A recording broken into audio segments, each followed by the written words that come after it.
I'm being forced into this position, of course, as you understand, unaccustomed as I am to public speaking.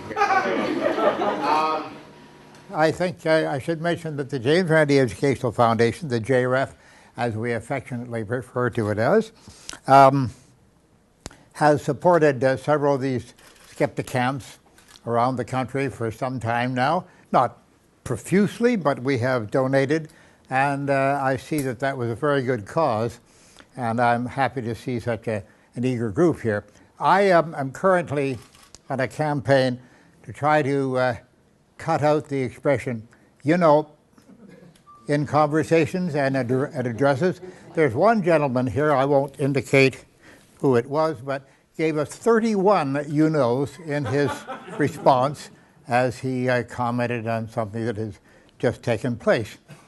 One of the young ladies over here only came up with one you-know, and I'm very proud to know her. So there. But yes, I get onto these little harangues every now and then because I think that we use language poorly. We're not always saying, you know, what we, really, mean. And you see how annoying that can be and how it can obfuscate the whole message, especially when you have to write the damn thing out. I just put in an asterisk every time they say, you know, now.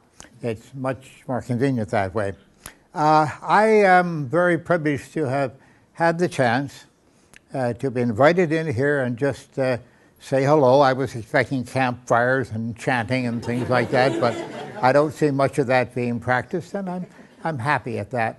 I am here for a different event altogether, which is in my honor this evening, a little later on. I'm sorry, I'd love to invite everyone, but that can't be done right now, but maybe next time.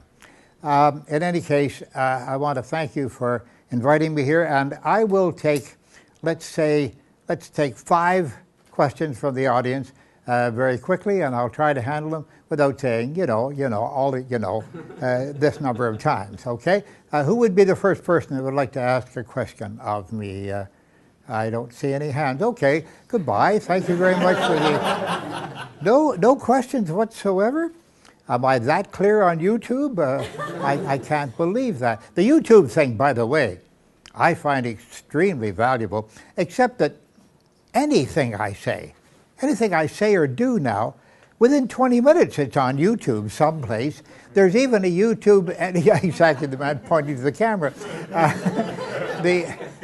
I even have one that's in black and white that somebody made with an 8mm camera when I was 18 years of age in Toronto, Canada. That's a long time ago and a long distance from here. Well, not that long, but I have no idea who made it. I was doing all kinds of corny stunts, silently, no soundtrack, in the streets of Toronto, making a real fool of myself. But if you look around, I won't tell you how to find it because it's not really under James Randi. You see, I didn't have that name at that time. But those of you who are curious enough will probably be able to find it someplace or other. So knock yourselves out. There you go. So questions, any questions that I can... Yes, we have, one of them, yes. I was going to ask, one of the things that we commonly are doing in these kind of forums is kind of disabusing people of the mystical thinking, or trying to get people to address their mystical thinking and and put it in perspective with the natural world. But it's kind of an interesting question I was having. Because I came out of fundamentalist Christianity, Assembly of God, speaking in tongues, all of that kind of craziness. So I think for the average person who grows up, steeped in a religion, most of them, we know this evolutionarily that we evolved to need the group, to depend on the social structure, and so I think sometimes in our we who are free have kind of come to this like it's not hard for us. We've already stepped away. If you were in it, then you've already stepped out and you've made that leap. But we sometimes I think we don't think about or respect how hard it is.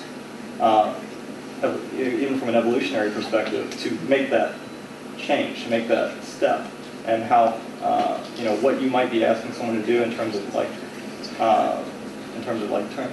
basically cutting themselves off from family, from friends, and maybe even from a profession. And I thought it would be interesting to address that. Like, what are your thoughts about that, and how we can be better at,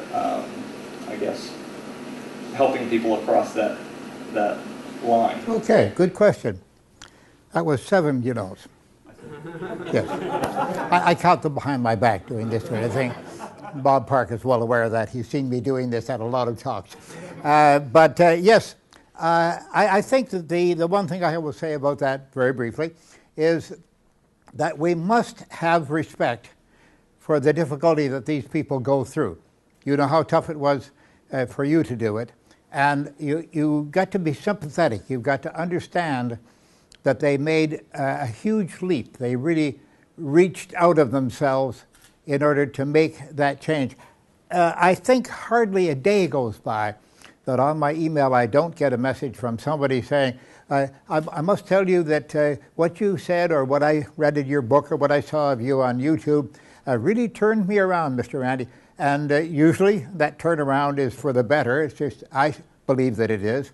And if you lose your respect for these people and say, oh, another dummy fell into the dust and everything, no, that's not the way to look at it. Celebrate the fact and get back to them and say, well, welcome aboard. I hope that you find this easier to do than what you were doing before, and that you make your way out of it. Be sympathetic, understanding, and encourage them to have gone this way. Because if you really believe that you're correct, then you know that you've done something positive for those folks. And be sympathetic, be loving. That's the way to do it. If you oppose them, if you say, well, I guess you realize how stupid you were now, that is absolutely the wrong approach. I think that's pretty obvious, but work on it. Work on it, be very sympathetic. That's about the only comment I can make on that, and I hope that you'll all take that to heart. Randy, I'm sorry, we only have time for one more question if we're not going to be late. This better be a good one. All right. Okay, I'll try and get to my point very quickly. It's actually, it's 2 parts. There's been a lot of... It's very quick. In the skeptical community over the last, say, 2 years, there's been a lot of discussion among various aspects of what skepticism is. Massimo, makes it very clear that we're not doing science. Other people want to do debunking or not, and other people feel that that the mission is the message. So my question to you is, what is the point and the purpose of the skeptical community? What is the the ultimate goal for us to be doing? All right, you used a word in there that I absolutely forbid to be used to describe me.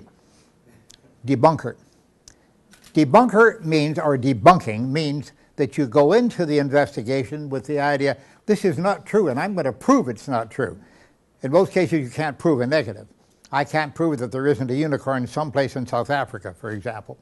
I can indicate that it's very, very highly unlikely in any place in the world, but particularly South Africa. I could indicate that, but I cannot prove negatives.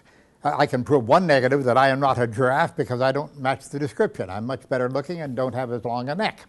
But the whole thing of debunking, you are assuming that this is not true.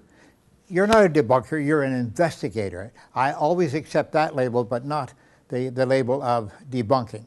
So I think that may be the crux of the whole question. Well, I agree with you on that. The question really was, what is the purpose of the skeptical community? Is it to spread the message? Is it to do some of these, ground line investigations? Is it to communicate science? What really are we? It's got to be a mixture of that sort of thing.